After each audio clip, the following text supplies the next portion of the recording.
오늘 성경은 아주 내용이 사도 바울을 이해하는 아주 중요한 말씀입니다. 오늘 말씀 이 본문 1장 11절부터 24절까지 무슨 내용인지를 자세히 살펴보면 사도 바울은 어떤 사람인가, 또 그는 어떤 신앙과 역사를 갖고 있는가, 개인의 이 사도 바울 자신의 히스토리를 우리가 알 수가 있습니다. 원래 사도 바울은 우리가 알다시피 교회를 많이 핍박한 사람이었습니다. 아주 열렬한 유대교 신자였습니다. 기독교는 박멸해야 한다고 하는 신념에 가득 찼습니다. 그랬던 그가 저 다메섹에 기독교인들이 많이 있다고 해서 그들을 붙잡아 옥에 가두려고 하는 그 목표로 대제사장에게 그들을 끌어올 수 있는 권한을 가진 그런 이 조서를 꾸미고 준비해서 이제 다메섹으로 가고 있다가 어느 날 극적으로 하나님 예수님을 만나는 체험을 하게 됩니다. 이 다메섹에 예수 믿는 사람들을 남녀노소 불문하고 닥치는 대로 잡아서 예루살렘으로 끌려오려고 하지 않았습니까? 그런데 다메섹에 가까이 갔을 때 큰 빛으로 오신 부활하신 주님을 만납니다. 그 순간 그는 엎드러지고 그의 인생이 완전히 거듭납니다. 큰 자라고 하는 사울이라고 하는 히브리식의 이름을 가졌던 사울이 바울이 되는 순간입니다. 작은 자, 헬라식 이름을 가진 그 이름 바울로 바뀝니다. 그때부터 바울은 열렬 유대교인에서 아주 열렬 기독교인이 됩니다. 자기가 그렇게 핍박하던 예수님을 스스로 핍박당하면서 전하는 사도가 됩니다. 그토록 미친 듯이 기독교를 매도하고 기독교를 박해하고 교인들을 옥에 가두던 그가 오히려 기독교인이 되어서 예수님 때문에 옥에도 갇히고 순교도 하고 열심히 예수님을 전하는 정말 믿을 수 없는 일이 일어났습니다. 그래서 당시의 초대교회와 그 당시의 사회에서는 이 사도 바울을 믿을 수가 없었습니다. 왜 저렇게 변했을까? 왜 저렇게 바뀌었을까?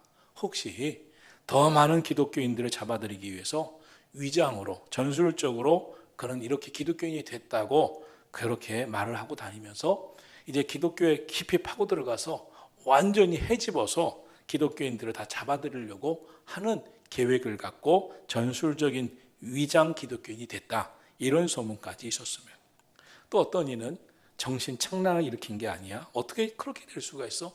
열렬 유대교인, 열렬 기독교 박해자가 어떻게 열렬 전도자가 될 수 있어? 이렇게 생각했으면.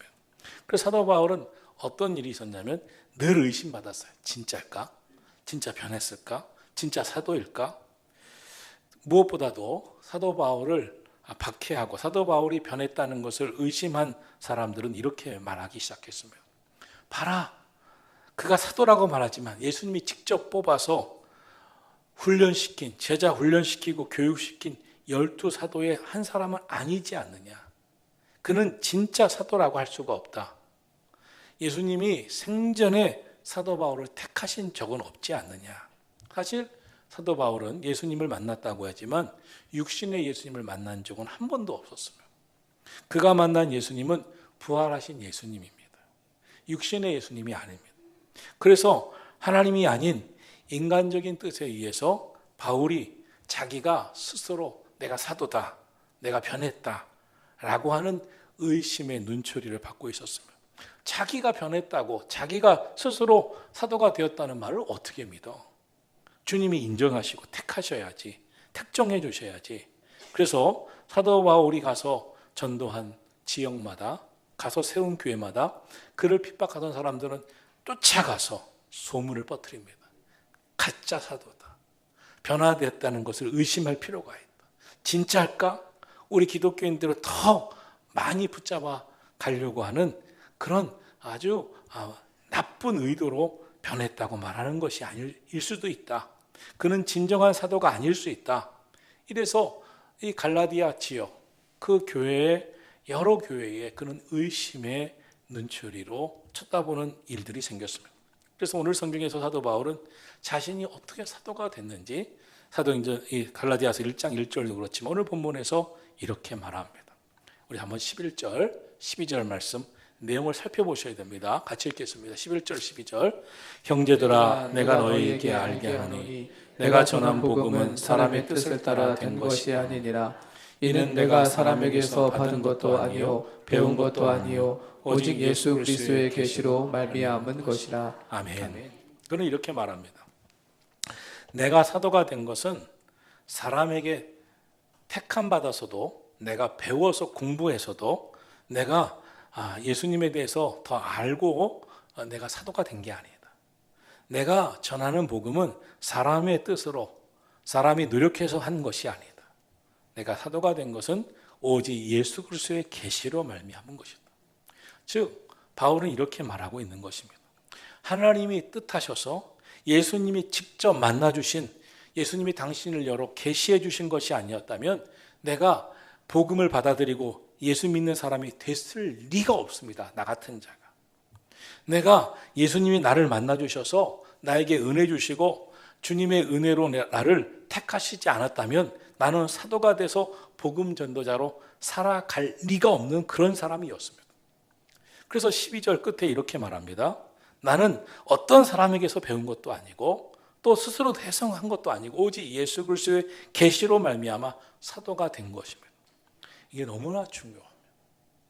가장 이 사역자들, 주의 종들, 목회자들에게 제일 부러운 사람이 이것입니다.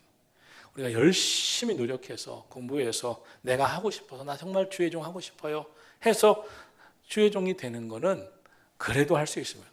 그런 사람들의 특징이 있습니다. 하다가 잘 안 되면 그만둬요. 하다가 안 되면 나는 안 되나 보다 이렇게 생각합니다. 그리고 교회를 맡지도 못해도 그렇게 예민하지 않습니다. 또 혼자 하다가 쉽게 낙심됩니다.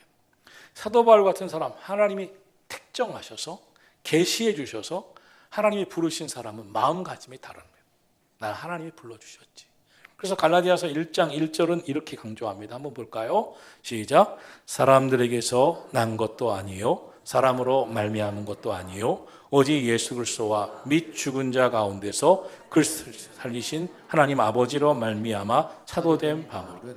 이렇게 말합니다. 사람에게서 난 것이 아니다. 사람으로 말미암은 것도 아니다. 오직 예수 그리스도와 죽은 자 가운데서 그리스도를 살리신 하나님 아버지로부터 사도가 된 바울. 하나님이 나를 사도로 부르셔서 시키셨기 때문에 나는 사도가 된 것이며 사람이 하라고 했다면 난 안 했습니다. 나는 사람이 시켜서 해봐 했다면 난 안 했습니다. 나는 내가 하고 싶은 마음으로 한 게 아닙니다. 하나님이 나를 사도가 되도록 불러주셨습니다. 그래서 했습니다. 사실 이거 너무나 중요한 일입니다. 제 얘기 잠깐 할까요? 우리 형하고 제가 동생입니다. 우리 형이 지금 동탄에서 목회를 하는데 우리 형은 태어나면서부터 우리 부친은 정말 목사님이 되고 싶었습니다. 우리 큰아버지가 목사님이셨고 우리 아버님은 이제 장로로 사시다가 일찍 병으로 돌아가셨습니다. 그런데 당신이 목회자가 되고 싶었기 때문에 첫째를 낳으면 주의 종 삼겠다 하고 태어나면서부터 하나님께 바쳤습니다. 그래서 우리 형은 인생을 억울하게 살았습니다. 나는 목사 되고 싶지 않은데 아빠가 날 바쳐서. 우리 형은 좋아한 게 노래였습니다. 노래를 맨날 하러 다녔습니다. 그래서 우리 어머니가 맨날 우리 형한테 별명을 불렀어요. 저놈의 꾀꼬리. 노래 부르는 사람이 꾀꼬리라고 그러지 않았습니까? 그런데 우리 형은 그렇게 해서 하나님이 시키셨다고, 서원했다고, 너는 목사가 안 되면 뭘 해도 안 되는 인간이야, 이렇게 쇠뇌시키니까 난 큰일 나나 보다, 목사 안 되면 난 죽나 보다, 내가 이른 나이에 이 비명 행사하면 되겠어? 하는 마음으로 신학교를 갔습니다. 그런데 우리 부친이 일찍 돌아가셨습니다. 그래서 오직 우리 가정이 기댈 때는 하나님 교회밖에 없었어요. 그래서 학교 갈 때도 교회 가서 기도하고 학교 가서 올 때도 정말 그때는 더 긴 시간이니까 교회에서 어떤 때는 1시간, 어떤 때는 2시간 저는 기도했어요. 하나님 좀 인생을 좀 살려주십시오. 이렇게 기도를 많이 했습니다. 그런데 우리 교회에 부흥회를 했는데 그 부흥강사님이 저를 보면서 주의 종이 될 사람이라는 거예요. 저보고. 옛날에는요 목사님들이 그 말하는 게 얼마나 무서웠는지 모릅니다. 그분들 말 안 들으면 큰일 날 것 같아요. 그래서 저는요 이렇게 보고 너는 목사 될 상이야. 아무도 얘기하지 않습니다. 나를 원망할까 봐. 나를 원망할까 봐. 목사가 되면 좋겠다는 사람도 있지만 아무도 얘기를 하지는 않습니다. 본인이 작정했기를 원해서. 그런데 그것이 탁 남는데 우리 어머니가 그 얘기를 듣고 나서 어느 날부터 너는 주의 종이래, 하나님의 종이래, 주의 일을 하래. 그런데 이게 자꾸 듣고 매일 교회 가서 기도하면 어떨 것 같아요? 하나님이 나의 주의 종 삼아 주시나 봐. 그래서 제가 혼자서 기도원을 갔습니다. 기도원. 그러면 방학을 맞이해서 내가 금식하며 기도해서 내가 하나님이 나에게 진짜 소명을 주시면 난 가겠다. 그래갖고 고등학교 때 이제 청평으로 제가 기도원을 갑니다. 기도 가서 제목이 하나님이 진짜 부르셨습니까? 나는 주의 종이 될 깜입니까? 내가 주의 종이 될 상인가? 이렇게 기도했어요.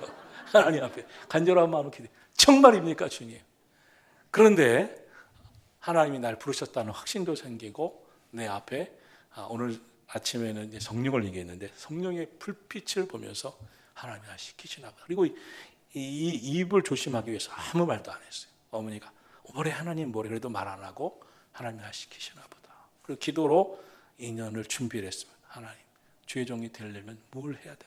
준비하면서 이 마음에 주신 응답을 갖고 어떻게 하면 하나님의 일을 할까 하는 마음이 가졌어요. 오늘 사도 바울이 이렇게 얘기합니다. 하나님 아버지로부터 나는 부름받아 사도가 되었다.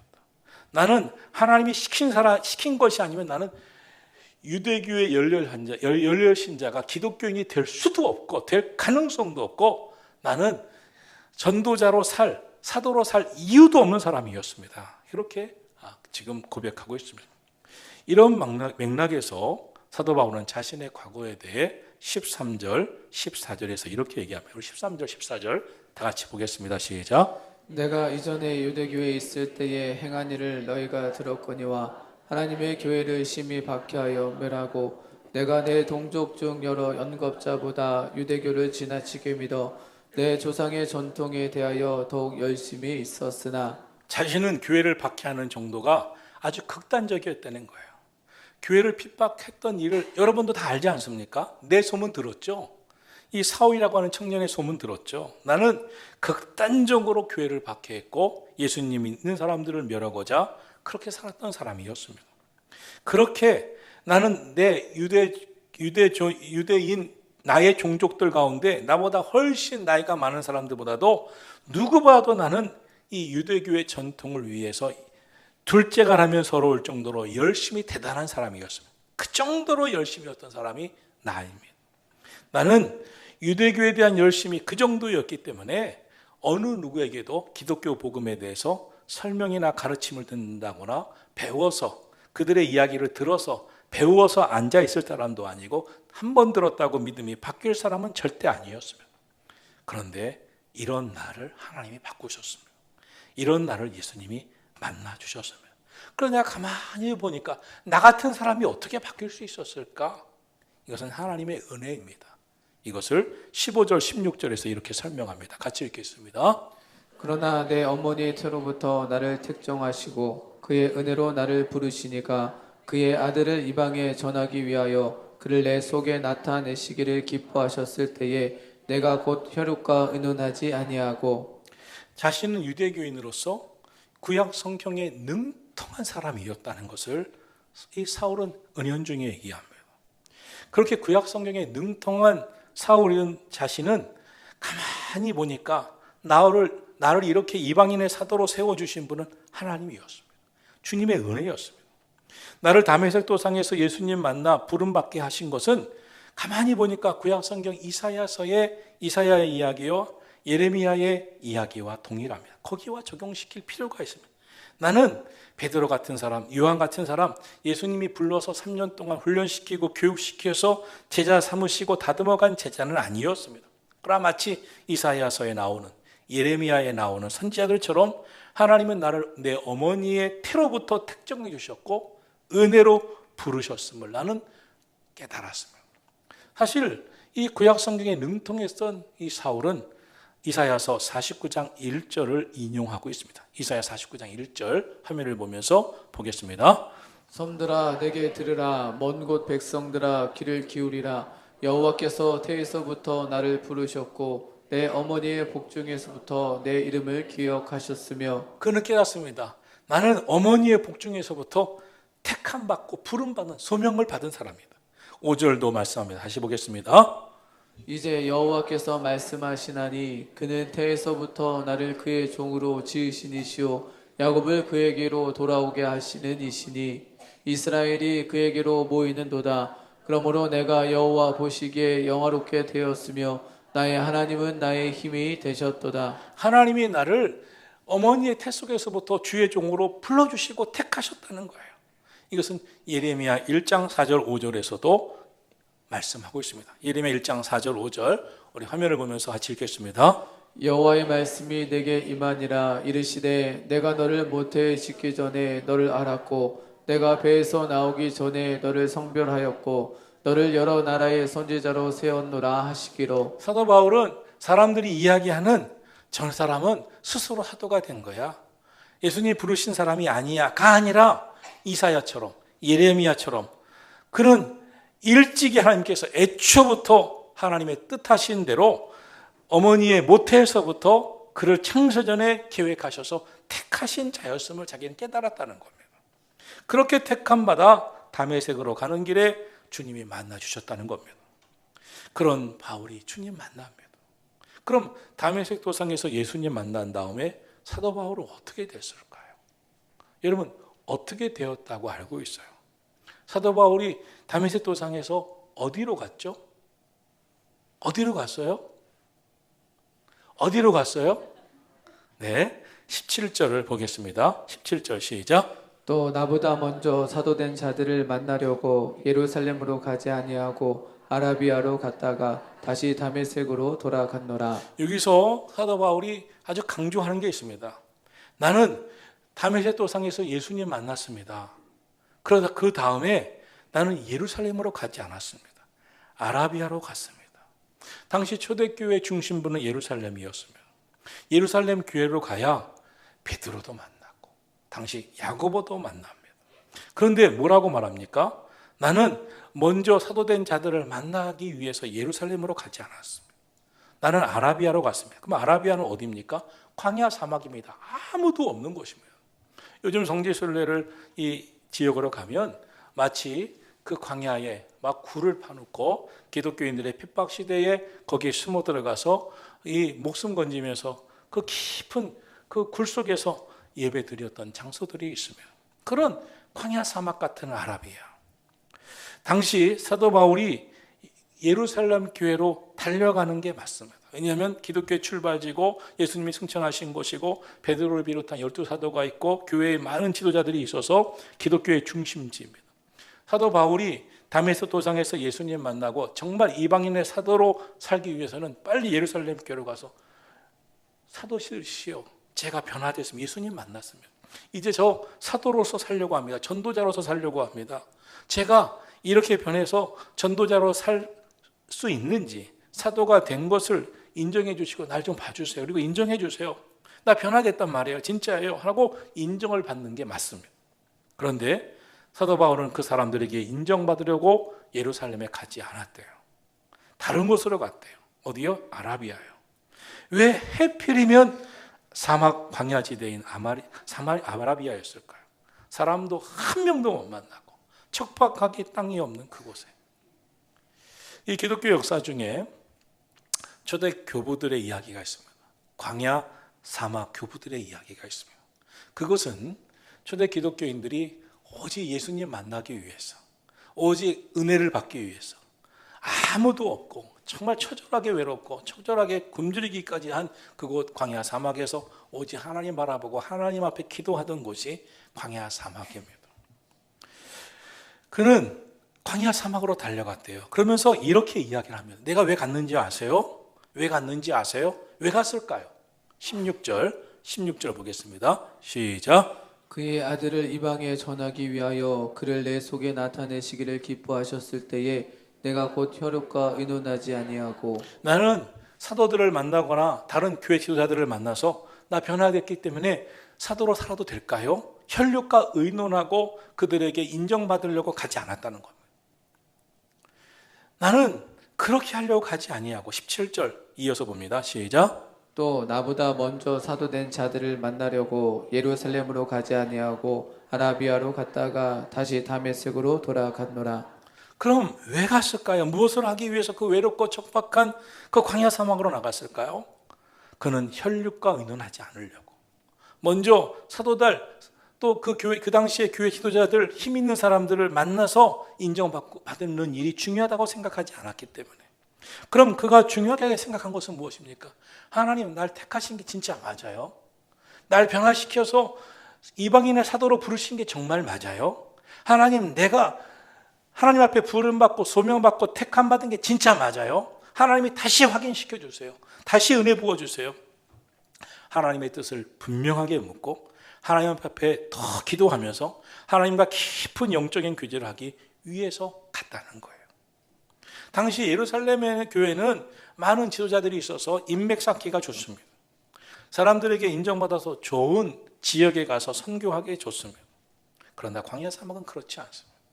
오직 하나님 밖에는 없는 곳이에요. 왜 그가 그곳으로 갔을까요? 앞으로 그가 살아가야 할 곳은 기독교의 척박한 땅들입니다. 복음 전하는데 핍박이 많은 곳입니다. 정말 예수님 전하면서 어마어마한 핍박을 받을 그런 곳곳마다 찾아가서 이 갈라디아도 그렇지만 에베소도 그렇지만 수많은 곳에 가서 복음 전하게 됩니다. 그런데 그렇게 되기 위해서는 하나님이 나를 택하셨고 부르셨고 하나님이 주시는 은혜와 능력을 힘입어야만 하는 것을 잘 알았어요. 그래서 사람들에게 인정받는 것보다 진짜 중요한 것이 하나님의 뜻이구나. 내가 택감 받은 게 하나님이 나를 합당한 자로 부르셨구나. 하나님이 나에게 주신 사명을 깨닫고 성령 충만받고 은혜 충만받아서 어느 곳에 하나님이 던져놔도 저 시베리아에 던져놔도 저 아프리카에 던져놔도 저 광야에 던져놔도 가서 그 한 영혼이라도 구원하고 변화시킬 수 있는 하나님의 사람이 되고자 그는 능력을 받고 은혜 받기 위해서 그 광야 사막으로 아라비아로 달려갔다는 거예요. 이 예루살렘과 아라비아를 참 비교를 하고 있습니다. 왜 비교하고 있습니까? 아주 중요한 영적인 의미를 상징하는 겁니다. 예루살렘은 사람과 의논하는 곳이었습니다. 사람 만나는 곳입니다. 교회 지도자들에게 눈도장 찍고 인정받는 곳이었습니다. 그러나 아라비아는 빈들입니다. 광야 사막입니다. 오직 하나님 한 분에게 매달려야 됩니다. 하나님 한 분의 세미한 음성만 듣는 곳입니다. 오직 하나님 말씀 앞에 복종시키는 영적 훈련의 장소였습니다. 그래서 아라비아로 갔다는 거예요. 우리는 때때로 우리 스스로를 아라비아로 달려가야 됩니다. 이 광야 사막으로 달려가야 돼요. 하나님 나와 하나님의 은혜가 필요합니다. 하나님 날 도와주세요. 우리는 지금 한국교회는 많이 잊어버린 게 있습니다. 한국교회가 많이 잊어버린 게 뭡니까? 10년 전, 20년 전, 30년만 전에만 해도 어디 아프고 힘들면 기도원으로 달려가고 교회로 와서 철야 기도하고 새벽에 작정 기도하고 작정 기도하면서 하나님의 은혜를 사모했습니다. 지금은 그 답답하고 영적으로 혼미한데도 머리 싸매고 아프다만 말하지 하나님 찾고 기도하려고 하질 않습니다. 여러분, 여러분의 아라비아로 달려가기를 축원합니다. 하나님 만나서 매달리고 하나님 은혜 베풀어 달라고 기도의 제목이 있으면 하나님 앞에 매달려야지 왜 사람과 싸우려고 합니까? 하나님 앞에 매달리는 저와 여러분이 되기를 예수님 이름으로 축원합니다. 바울은 다메섹에서 예수님 만난 후에 제일 먼저 달려갑니다. 아라비아로. 저는 이 말씀을 읽으면서 바울이 왜 바울이 되었구나. 왜 바울이구나. 이러니까 저렇게 많은 성경, 신약 성경 13권을 쓰고 그 많은 교회를 세우고 수많은 곳에 가서 전도자 사명을 감당하고 가장 훌륭한 그런 주의 종 가운데 하나로 쓰임받은 사람, 이 사도 바울은 역시 다르구나 하는 것을 깨닫습니다. 그가 아라비아에 3년을 머물러 있었다 그랬습니다. 다메섹으로 돌아갑니다. 그리고 예루살렘에는 딱 15일만 머무릅니다. 15일 머무르는 동안에도 꼭 필요한 사람, 당시 교회 지도자인 베드로와 예수님의 친동생인 야고보만 딱 만납니다. 야고보가 당시에 베드로를 이어서 2대 감독이 되니까요. 18절 19절 보겠습니다. 18절 19절 시작. 그 후 3년 만에 내가 게바를 방문하려고 예루살렘에 올라가서 그와 함께 15일을 머무는 동안 주의 형제 야고보 외에 다른 사도들을 보지 못하였노라. 보세요. 3년 동안 아라비아에서 성령 충만, 은혜 충만, 주님의 소명에 대한 확신을 갖습니다. 이제 본격적인 사명을 감당해야 됩니다. 게바 베드로를 만나기 위해 예루살렘으로 돌아옵니다. 딱 3년도 아니고 1년도 아니고 한 달도 아니고 15일만 딱 머무르고 돌아갑니다. 그런데 거기서 수많은 인맥 쌓기 할 수 있습니다. 베드로, 나는 많은 교회 지도자들 만나게 해주세요. 가 아니라 베드로 하나 딱 만나고 야고보 딱 하나 만나고 다시는 보지를 않습니다. 만나야 할 필요가 있는 딱 몇 사람만 만납니다. 그리고 더 이상 접촉도 하지 않습니다. 이 말은 그가 이 일을 이렇게 기록합니다. 20절 볼까요? 20절 시작. 보라, 내가 너에게 쓰는 것은 하나님 앞에서 거짓말이 아니로다. 이 말 진짜예요, 여러분. 나 거짓말하는 거 아닙니다. 맹세합니다. 내가 인맥 쌓고 사람 알기 위해서 팔품 그런 인생 살지 않았습니다. 나는 아라비아 가서 광야 사막에서 하나님 앞에 매달렸고 하나님의 은혜가 확신하고 성령 충만 받은 다음에 이 예루살렘으로 돌아와서는 다 하나님이 만나게 하실 두 사람만 만나고 돌아왔을 뿐입니다. 오늘 이렇게 얘기하고 있는 겁니다. 그리고 하나님 만나기 위해서 광야 사막에서 말씀 연구와 기도에 힘썼다고 볼 수 있겠죠. 기도하면서 전념하면서 주의 은혜에 거했고 말씀을 연구하면서 주의 종으로서 훈련받기 위해 좀 말씀에 매달렸다고 볼 수 있겠죠. 그러니까 가는 곳곳마다 그렇게 말씀 전할 때 사도 바울의 말씀이 능력이 있었고 기도에 영역이 있어서 그의 손수건 앞치마만 돼도 병든 자가 나음을 입었겠죠. 사랑하시는 성도 여러분, 와, 사도 바울은 다르구나. 정말 하나님의 일 하기 전에 제일 먼저 중요한 게 이 아라비아라는 것을 알았구나. 거기서 광야 사막에서 능력받고 은혜 받으려고 힘썼겠구나. 말씀 연구하려고 힘썼겠구나. 대부분의 사람들은 사람 만나서 어떻게 하면 더 편하게 일할까 였을 텐데 사도 바울은 달랐구나. 역시 달랐구나. 오늘 우리가 먼저 가야 할 곳이 있다는 거예요. 하나님과 깊은 영적 교제의 자리로 달려나가기를 축원합니다. 더 기도의 자리, 더 말씀의 자리. 누가 인정해 주셔서가 아니라 여러분이 우리가 인생을 살 때 어리석을 때가 있습니다. 사람이 나를 알아주면 좋을 것 같아. 그건 갈수록 소용이 없는 겁니다. 사람은 한두 번 인정해 줄 수 있지만 그건 소용이 없는 거예요. 진짜 소용이 있는 게 있습니다. 하나님 앞에 택함 받는 거예요. 하나님이 잘했다 인정하시는 거예요. 그리고 바로 선교 기지가 있는 안디옥으로 떠납니다. 수리아와 자신의 고향 다소 길리기아 지방으로 달려갑니다. 본격적으로 이방 선교에 임합니다. 자, 21절 보겠습니다. 시작. 그 후에 내가 수리아와 길리기아 지방에 이르렀으나 그리고 이어서 마지막까지 22, 23, 24절 읽겠습니다. 그리스도 안에 있는 유대의 교회들이 나를 얼굴로는 알지 못하고 다만 우리를 박해하던 자가 전에 멸하려던 그 믿음을 지금 전한다 함을 듣고 나로 말미암아 하나님께 영광을 돌리니라. 이런 전도지 곳곳을 찾아갑니다. 그때 유대에 있는 교회들이 사도 바울이 얼굴을 보지 못했어요. 지금처럼 사진이 있어요. 지금처럼 SNS가 있어요. 사도 바울이 뭐가 있었겠어요. 그런 사람이 이때 어떤 사람? 23절. 전에는 그렇게 교회를 괴롭히고 기독교인들을 괴롭히던 사람이 지금은 박해하던 그 믿음을 전한대. 와, 그런 사람 변화됐대. 완전히 변화됐대. 그 사람 유대교회 열렬 그런 신자가 기독교의 열렬 신자가 돼서 전도자가 됐대. 교인들 그렇게 핍박했던 그 사람이 완전히 바뀌었대. 그러면서 와, 하나님 살아계시구나. 24절. 나로 말미암아 하나님께 영광을 돌리니라. 이야기를 듣고 있는 거예요. 사도 바울이 갔어요. 옆에서 당신 누구세요? 저 예수 믿는 사람이. 들어보셨어요? 있잖아요. 바울이라는 사람이 있대요. 그 사람이 교회를 그렇게 핍박했대. 그 사람이 지금 믿음을 전한대요. 변화됐대요. 야, 그 사람 어떻게 생겼는지 궁금하지 않으세요? 이 사도 바울이 자신이 듣고 얼마나 웃겼겠어요. 나 때문에 하나님께서 영광 받으시구나. 내가 이렇게 변화된 게 하나님이 영광 받으시는 일이 되었구나. 내가 변화돼서 이렇게 믿음으로 산다는 것이 하나님께 영광 돌리는 일이 되었구나. 이런 마음을 가졌다는 말씀을 하고 있는 거 아닙니까? 우리 하나님께 영광 돌리는 삶을 꼭 살아가기를 축원합니다.